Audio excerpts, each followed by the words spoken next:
Bueno, esta semana ya siguiendo el sílabus que hemos visto, toca hablar de la nomenclatura inorgánica. Este es el sílabus de la uni, ¿eh? Para los que van a la uni, pero igual en San Marcos para todo sirve. Vamos a ver nomenclatura inorgánica, que al principio lo iba a dividir en tres partes, ¿no? Pero ahora que no hemos tenido algunas clases, voy a hacerlo solo en dos. La primera y la segunda parte lo he unido en esta. Así que vamos a avanzar, ¿eh? Sí se me escucha bien, ¿no?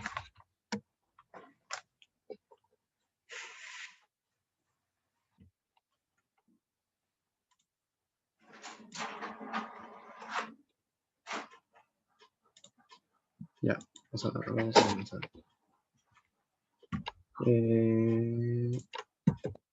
Ya, ¿qué es la nomenclatura inorgánica? La nomenclatura inorgánica viene a ser el conjunto de pasos o reglas o procedimientos que nos permite realizar una adecuada formulación y dar nombres correctos a los distintos compuestos sean neutros o sean ionizados. También sirve para las especies elementales en su forma neutra o ionizada. O sea, pueden ser compuestos o pueden ser simplemente elementos. Bueno, esta nomenclatura inorgánica surgió para que los químicos puedan nombrar y formular diversas especies químicas, teniendo en cuenta una proporción definida, ¿sí? O sea, depende de qué cantidad de moléculas de un átomo, perdón, de elementos de un átomo A, este, eh, se combine con otra cierta cantidad de átomos de elemento B. Y bueno, se hace uso de los estados de oxidación de los elementos. Ahora vamos a ver qué es eso. Bueno, la entidad reguladora y encargada de brindar nombres y formulaciones a las distintas sustancias existentes es la YUPA. Sí, creo que es bien conocida, ¿no? Aquellos que ya han visto este tema o que ya tienen conocimiento, ¿no? Pero algunos que sí tienen, que lo han visto en el colegio o incluso en la academia, saben de este tema, ¿no? No, por eso que poder nosotros empezar desde cero. Eh, en esta ocasión vamos a ver, bueno, en todas las academias le enseñan así, ¿no? Academias, colegios también. Tres formas de nombrar. La primera va a ser la nomenclatura stock, que hace uso de los números romanos, ¿sí? Que es algo básico, ¿no? Los números romanos 1, 2, 3, etcétera, ¿no? De esta forma se representan los estados de oxidación entre paréntesis. O sea que si yo tengo dos elementos que se combinan y depende de cuál es el estado de oxidación del elemento, nosotros vamos a ponerlo entre paréntesis. Y el estado de oxidación es más 3, entonces lo ponemos así. 3 entre paréntesis al final de lo que vamos a nombrar. Ahorita vamos a ver cómo se nombra así. La segunda de ellas es la nomenclatura tradicional, ¿sí? O clásica también llamada, que hace uso de prefijos y sufijos, los cuales dependen también de la cantidad de valores en los estados de oxidación de un elemento. Como vemos es muy importante este término, ¿no? Estados de oxidación, para poder nombrar o formular también los distintos compuestos. Entonces, dependiendo de qué cantidad de estados de oxidación tenga lo que estamos combinando, el átomo, y depende de cuál de ellos se está tomando, se va a tener prefijos y sufijos, eh, como ya lo dije, dependiendo de esta oxidación, ¿sí? Luego, por último, está la nomenclatura sistemática, que hace uso de prefijos de cantidad. Prefijos no son los que van adelante. Y de cantidad quiere decir mono, que es solo uno. Mono, di. Ay, perdón.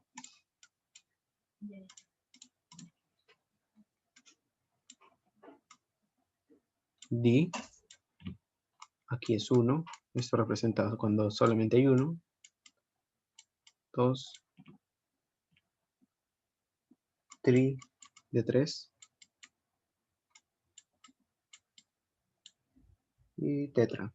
Por ejemplo, aquí el CO2. Nosotros lo llamamos dióxido de carbono, ¿no? Aquí está el prefijo, dióxido de carbono, que es el otro elemento. Esta es la nomenclatura sistemática.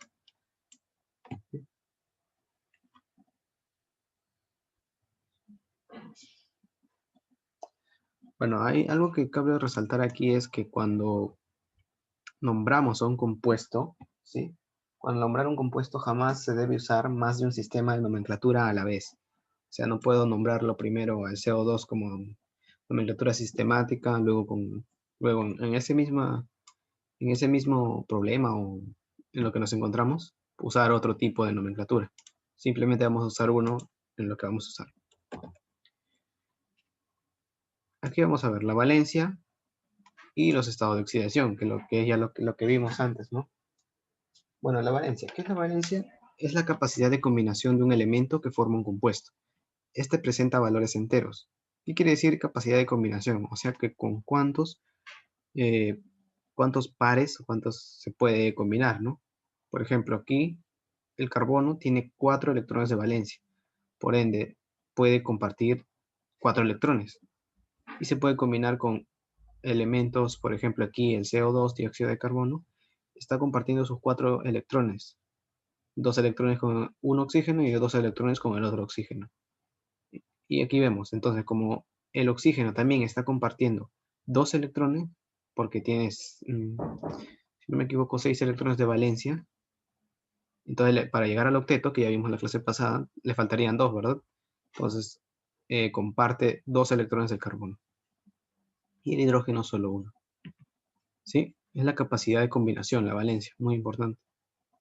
Ahora, los estados de oxidación, que lo vamos a representar con esto, EO, ¿sí? Para simplificar, ¿no? No estar escribiendo estados de oxidación así grandote. Le he puesto el EO. Pero si quieren poner ustedes estados de oxidación normal. Los estados de oxidación son cargas reales o aparentes que presenta un elemento en un compuesto. Estos sí presentan signos, pueden ser positivos o pueden ser negativos. O inclusive puede ser cero, pudiendo ser enteros o fracciones. ¿En qué momento va a ser cero? Aquí, por ejemplo, en el hidrógeno. Es cero porque es neutro. No se está combinando con nada. Los estados de oxidación también a veces son denominados números de oxidación. ¿Está bien?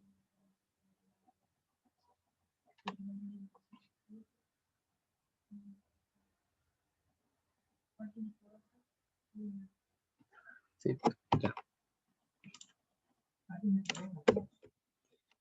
Aquí vamos a ver algunas reglas, por así decirlo, de los estados de oxidación. Por ejemplo, reglas entre comillas, ¿no? Tomar en cuenta, ¿no? Son cosas para tomar en cuenta. El estado de oxidación de un elemento libre, ¿sí? Que se encuentra en el ambiente, por ejemplo, siempre va a ser cero. Por ejemplo, el potasio. Y, claro, el estado de oxidación lo colocan arriba. Cero. El aluminio en este caso también 0, 0, 0, 0, 0. No importa 8, 4, 2, no. ¿Por qué? Pues que son elementos libres, no están enlazados, ¿sí? No están formando un compuesto. El estado de oxidación del hidrógeno va a ser igual a 1, más 1. Siempre, siempre va a ser más 1.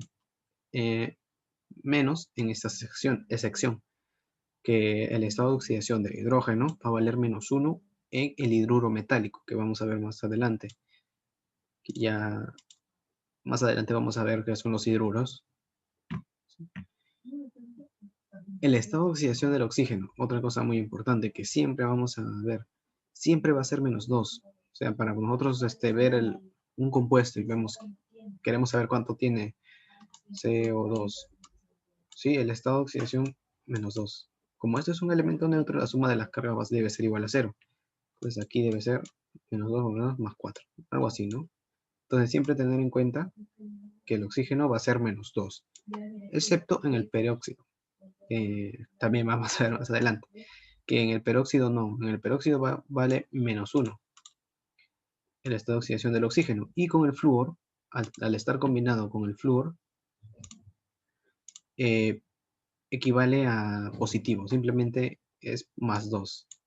¿Por qué? Porque el flúor tiene más electronegatividad que el oxígeno, ¿verdad? Entonces el flúor se va a comportar como el anión y el oxígeno como el catión. Aquí, la suma de los estados de oxidación de los elementos tiene que ser igual a 0 en átomos neutros. ¿Está bien? Cuando el átomo, o compuestos, o moléculas neutras, siempre va a ser 0. ¿Por qué? Porque no hay carga. Pues, entonces, como es neutro, entonces la carga total de todo el compuesto que esté aquí adentro tiene que ser 0.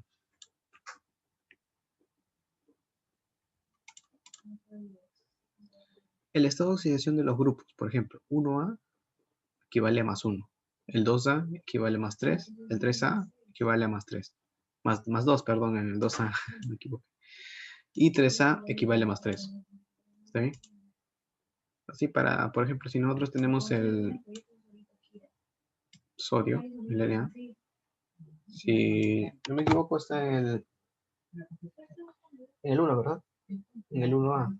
Entonces, si está en el 1A, de frente, de una, como es un metal, entonces va a formar catión. Por lo tanto, su carga va a ser positiva porque va a perder electrones. Y como es en el 1A, le pones simplemente +1. ¿Sí? Igual no es +2. Si tienes magnesio, calcio, estroncio, no sé. Entonces +2. Y en el 3A igual, aluminio, galio, etc. Para iones, acá está, iones poliatómicos, la suma de estado de oxidación de los elementos que conforman este ion van a ser igual a la carga del ion. Aquí ya no es 0. ¿Por qué? Porque son un ion, entonces va a tener carga, sea positiva o sea negativa. Entonces la suma de los estados de oxidación de los elementos va a ser igual a la carga del ion. Pues si tengo +2, va a ser igual la suma, ¿sí? Va a ser igual a +2.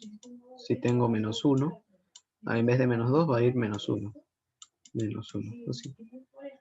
¿Sí? Y aquí hay un cuadrito de los estados de oxidación de algunos elementos, por no decir todos. Pero si falta alguno, también podemos indagar, ¿no? Por ejemplo, aquí halógenos, flúor, cloro, bromo, yodo, cadmio, ciano, equivalen a -1. -1, o también pueden ser estos 1, 2, 3, 4, estos 4 de acá abajo, ¿sí? Cuando se comportan como cationes. Aunque principalmente el flúor siempre va a tomar -1, el flúor. Aquí también están los anfígenos, que se encuentran en el grupo 6A, ¿verdad? El grupo 6A, entonces, tengo su estado de oxidación -2. -2, +2, +4 y +6. Cualquiera de esos 4 que están aquí, que puede ser -2, +2, +4, +6, puede tomar estos elementos de este grupo. Los nitrogenoides, grupo 5A, están el nitrógeno, el fósforo, arsénico y antimonio. Pueden tomar estos. Entonces aquí vemos todo, ¿no? Y aquí sigue el resto. Tenemos todos los estados de oxidación. Por si, no sé, nos olvidamos de algún estado, podemos venir directo, encontramos el elemento y ya tenemos el estado de oxidación.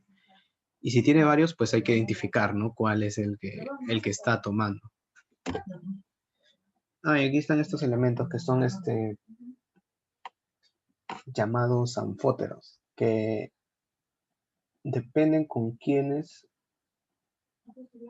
se combine para ver si se comporta como un metal o se comporta como un no metal. Puede ser un óxido básico o un óxido ácido. Y aquí están, ¿no? Cromo, magnesio, vanadio y bismuto. Son estos 4 elementos, anfóteros llamados, acuérdense, o apúntenlo, anfóteros. Y pueden tomar estos estados de oxidación. Más 2, más 3, más 2, más 3, cuando se comportan como metal. Hay que saber identificarlo también, cuando se comporta como metal, cuando se comporta como un no metal. Ahora, unas pequeñas reglas, por así decirlo, de nomenclatura. Para nombrar iones monoatómicos negativos se escribe el nombre del elemento con sufijo uro. ¿Qué quiere decir? Pues esto, que si yo tengo un carbono y lo ionizo, ¿sí? O sea, va a ser 4 menos, ¿verdad? Porque se va a combinar, es capaz de combinarse con 4 electrones, de ganar 4 electrones, por así decirlo, ¿no? De ganar 4 electrones, por eso es 4 menos.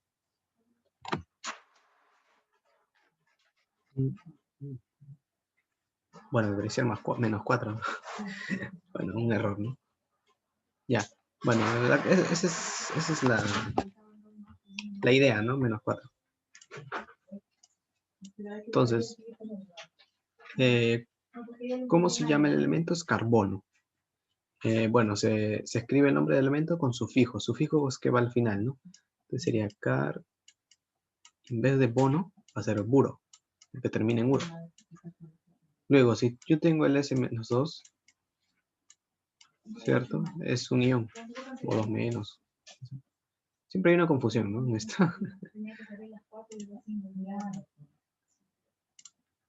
Sulfuro. Bueno, a este es azufre, ¿no? No azuferuro, no va a ser así, ¿no? Entonces se pone sulfuro, ¿sí? Sulfuro. Y aquí igual, acá están todos. Esta es la forma.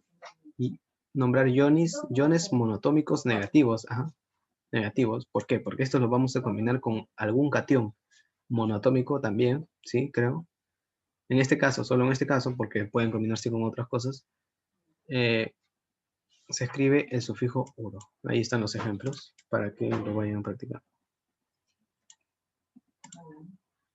Y ahora vemos los iones positivos, que son con los cuales se va a combinar los de arriba, los iones negativos, ¿verdad? Para nombrar iones positivos se utiliza 2 nomenclaturas para identificarlo. ¿Está bien? Un momento. Ya, se utilizan 2 nomenclaturas para identificarlo. La primera es la nomenclatura Stock, que como ya lo sabemos, la nomenclatura Stock hace uso de los números romanos para representar los estados de oxidación. Y bueno, aquí me faltó esta, ¿no? Excepto el óxido, el O2, O2 o menos 2, que no se dice oxigenuro, sino se dice óxido. Óxido de tal elemento, óxido de otro elemento, óxido del elemento B, así. Óxido. En cambio aquí sí cloruro de tal, fosfuro de tal, y así. Luego la nomenclatura Stock, como ya lo dije, hace uso de números romanos, dependiendo de su estado de oxidación. Por ejemplo, el hierro primero se pone ion, luego el nombre del elemento que es hierro, y entre paréntesis su estado de oxidación, que en este caso es más 2. Es más 2, ya no sé por qué le he puesto 2 más. La premura. Igual, el ion plomo se pone ion plomo y entre paréntesis el estado de oxidación, en este caso más 4. Y se pone entre paréntesis 4. Para la nomenclatura tradicional se utilizan prefijos y sufijos, que ahorita lo vemos como ya, como ya lo expliqué al principio, ¿no? Que para la nomenclatura tradicional se hacen uso de prefijos y sufijos dependiendo de la cantidad de estados de oxidación que puedan tener el elemento. Dependiendo de la cantidad y dependiendo cuál es el que está tomando.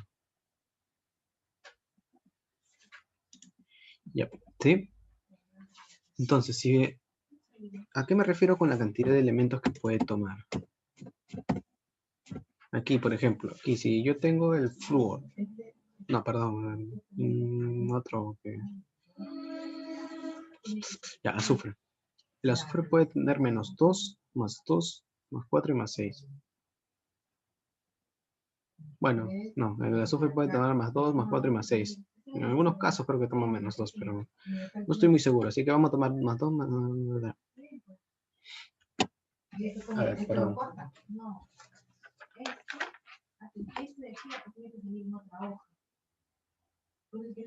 Sí, el azufre toma más, menos 2, 4 y más 6, ¿cierto? Entonces tiene 4. A eso me refiero a la cantidad de estados de oxidación, ¿sí? Y depende de eso. Por ejemplo, pero muy importante, aquí me estoy, creo que equivocando un poquito, que es para iones positivos, ¿sí? Entonces tomaría más 2, más 4 y más 6. ¿Sí? Ojo, los iones, estados de oxidación positivos.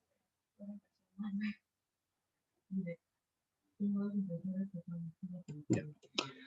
Entonces, si tengo un solo posible estado de oxidación, que va a ser el único, el estado de oxidación único que puede tomar. Entonces, simplemente termina en su prefijo ico. Si tiene solo uno, por ejemplo, el sodio.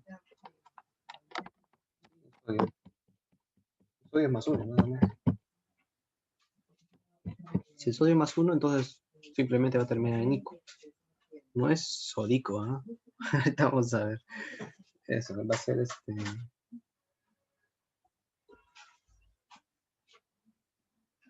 va a ser sódico.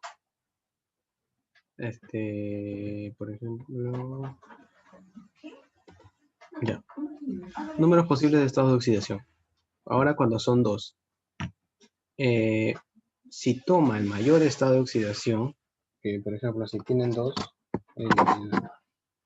el estaño, que es más 2 y más 4, por ejemplo, si toma más 4, o sea que va a ser el mayor estado de oxidación que tiene, se pone como sufijo al final, se pone ico.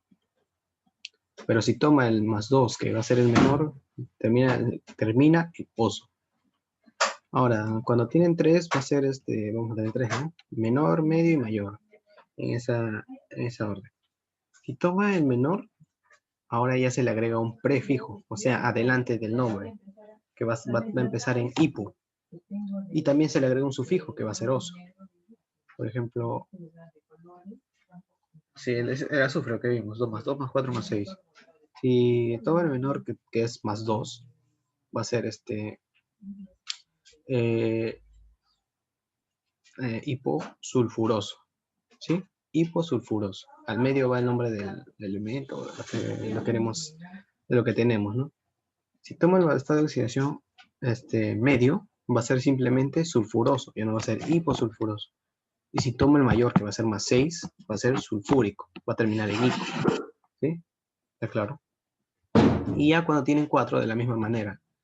Menor, hipo, oso, medio, menor, oso. Por ejemplo, si no me equivoco, es el... A ver, el cloro. El cloro pueden tomar más 1, más 3, más 5, más 7, ¿no? Tiene 4. Entonces, aquí, si toma más 1, va a terminar hipocloroso. Si toma más 3, va a ser medio menor, va a terminar en cloroso. Si toma más 5, va a ser medio mayor, que va a terminar en hipo. Y si toma más 4, más 7, perdón, va a ser el mayor, ¿verdad? Va a terminar en perclórico. Y así. Todo claro, ¿no? Sí, creo que este cuadro algunos sí ya lo manejan, pero por si acaso, ¿no? Para agilizar. Bueno, el punto 3 va a ser para nombrar una especie, se coloca el nombre del anión y luego del catión. Aquí ya vamos a ver. Por ejemplo, vamos a usar estos dos ejemplos. Este es el ion hierro 2, que va a ser nomenclatura stop. Y aquí, como vimos, ya termina en anuro, ¿verdad? Entonces, si yo tengo combinado el hierro, que es más 2, y el cloro, que es menos 1, para poder balancear las cargas se va a tener que combinar con dos cloros. Entonces, lo que tenemos aquí es un cloruro, que es el ion negativo, cloruro, de hierro. O sea, primero el nombre del anión, que va a ser el cloro, cloruro, y luego de hierro, 2, porque está en nomenclatura de esto. ¿Sí? Y para formular, que en este caso formular significa la especie, su fórmula química, ¿no? De lo que hemos combinado, se coloca primero el catión, o sea, primero el catión, más segundo el anión que está aquí. Y aquí algo importante, ¿no? Que este de aquí, sin signo, sin signo, va a pasar acá abajo. Y este de aquí también sin signo, bueno, va a pasar aquí. Como es positivo, no importa, ¿no? Y va a quedar así. A, U, 2, SO4, 3. ¿Por qué? Dirán, ¿por qué se pasa así? Pues simplemente para balancear las cargas. Si aquí tú tienes, si sumas las dos cargas de estos aniones y este catión, te va a quedar más 1, ¿verdad? Ya, es más aquí. Perdón. Ya, te va a quedar más 1. Claro, te queda más 1 y entonces que no va a ser un compuesto neutro. Entonces tenemos que balancearlo, ¿verdad? Que es otro tema. Simplemente acá lo pasas 2. ¿Por qué? Porque es como si combinara AU más AU 3 más así. Entonces aquí ya la carga no es más 3, sino es más 6. Y aquí, si tú le pones a todo esto, todo, menos a lo que está arriba, le pones 3, la carga, perdón, así es, va a ser 3 por 2 menos 6. Y si tú lo sumas, va a ser 0. Ay, perdón. Bueno, me dice que quedan 10 minutos, así que vamos a avanzar más rapidito. Esta era la primera parte, ¿no? Era algo simple, fácil, y ahora vamos a pasar las funciones químicas inorgánicas. Sí, las funciones químicas que era la segunda parte que pensaba hacerlo. Después vamos a hacerlo ahora mismo. Bueno, ¿qué es un grupo funcional? Es el grupo que identifica una función, el cual contiene un elemento o un conjunto. Son un conjunto de compuestos los cuales poseen similar direccionalidad química. O sea, ¿qué quiere decir eso? Quiere decir el similar comportamiento químico. Ya que a nivel estructural, o sea, en la estructura de los compuestos, de nuestras fórmulas, presentan el mismo grupo funcional, que ya vimos que es el mismo grupo funcional. Y para volver a recalcarlo, un grupo funcional es un átomo o conjunto de átomos, claro, las cuales brindan similares propiedades químicas a los compuestos que lo poseen en su estructura. Por ejemplo, la función óxido. La función óxido, su grupo funcional es el O-2, que, como ya lo dijimos, es óxido, ¿no? Y, por ejemplo, aquí hay unos ejemplos. Si notamos, como ya lo dijimos al principio, contienen, a nivel estructural, presentan el mismo grupo, ¿sí? Entonces aquí vemos Na2O, oxígeno, aquí está el óxido. Calcio O, aquí está el oxígeno. Nitrógeno, oxígeno también, aquí está el oxígeno, etc. Entonces todo esto es un grupo funcional y esto es una función química. Otra función importante es el hidróxido, que está el ion oxidrilo, que es OH-1. Y aquí, por ejemplo, ya lo ven, aquí están los ejemplos, ¿no? OH, OH, OH. Están también los ácidos, están los hidruros, que su grupo funcional es H-1 y los ácidos es H+1. O también el hidróneo, ¿no? A mí también me enseñaron que era H3O más 1. Sí, todo esto está es un ácido. Y los peróxidos. Los peróxidos son casi como los óxidos, que no está aquí, claro. Simplemente su grupo funcional es así. También son como unos óxidos. Es un óxido, creo, pero un óxido muy fuerte. Así. Este es su grupo funcional. O2 con carga -2. Y como ya vimos al principio, en este caso, la carga del oxígeno es -1, creo. Sí, -1. Acá hay un cuadrito, ¿no? Un cuadrito de ver en el que vemos con qué combinamos. ¿Sí? Si yo tengo un no metal y lo combino con H2, me va a dar, bueno, esto para después, ¿no? Pero por si acaso, ¿no?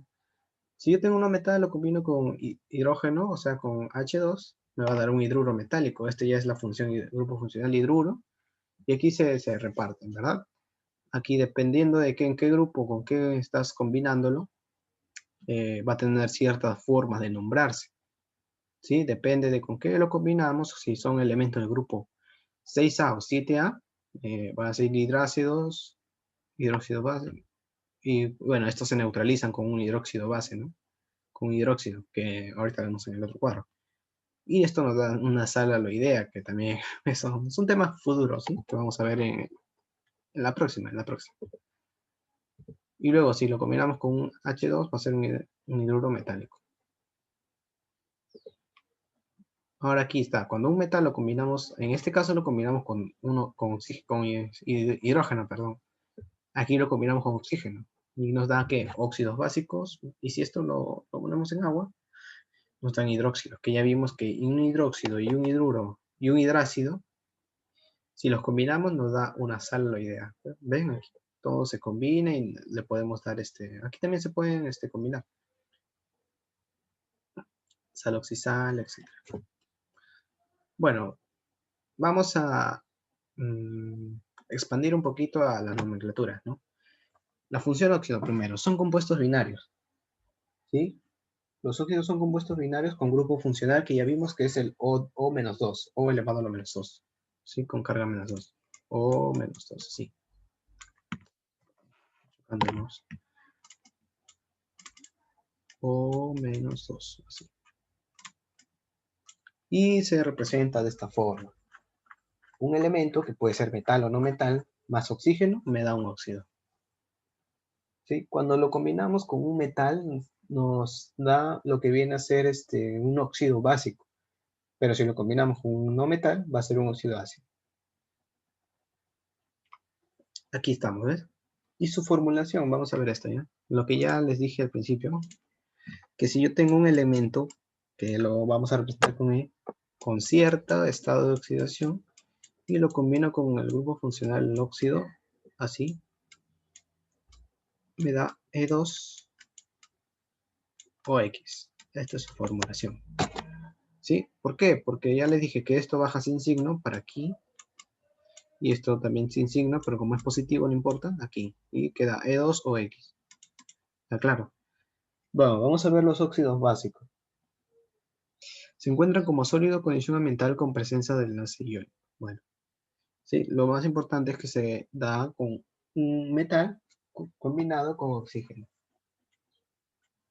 Una recomendación es para los óxidos básicos tomar nomenclatura tradicional o nomenclatura Stock. ¿Sí? De esta forma es como se obtiene metal más oxígeno, me da un óxido básico. ¿Sí? Por ejemplo, aquí hay unos ejemplos, ¿verdad? Feo. Si, ahora vamos a ver otros ejemplos. Ya, a ver, vamos a tomar Esto se da porque yo combino un sodio más 1, algo rápido ya, más 1, más un O-2, ¿verdad? Como ya les dije, simplemente aspita, ¿no? Baja y baja. Na2O. ¿Sí? Muy bien. Entonces, nomenclatura tradicional que nos decía que se toma prefijos y sufijos, ¿verdad? Son prefijos y sufijos. Entonces, depende de qué estado de oxidaciones o la cantidad de estado de oxidaciones que tiene. En este caso el sodio solo tiene uno, entonces va a terminar en ico. Sí, como ya lo tenemos en nuestro cuadro, que tienen que ir chequeando cuando van a nombrar algo para poder acordarse, ¿no? Más que todo, termina en ico. Entonces, ¿esto qué va a ser? Óxido, lo que se llama óxido, óxido sódico. Óxido sódico. Y ya está. Así es como nombramos nuestros óxidos. Ahora, si yo tengo, a ver, el feo, ¿ya? Bueno, no, mejor aquí vamos a hacer otro. Ahora vamos a tomar la nomenclatura stock. ¿Sí? ¿Está bien? La nomenclatura stock es de cuando se usan números romanos. ¿Sí? Se hace uso de números romanos. Y se pone simplemente óxido de sodio. De sodio. Uno sería, ¿no? Pero como el sodio solo tiene un estado de oxidación, bueno, creo que no es tan necesario. No sería tan poner este uno porque ya lo sabemos, ¿verdad? Y así. Pero si yo tuviera... A ver, voy a cortar la reunión y vuelven a entrar al link, ¿sí? Los que quieran terminar de escuchar la clase, porque ya solo queda menos de un minuto. Entonces, corto y vuelven a entrar, ¿sí?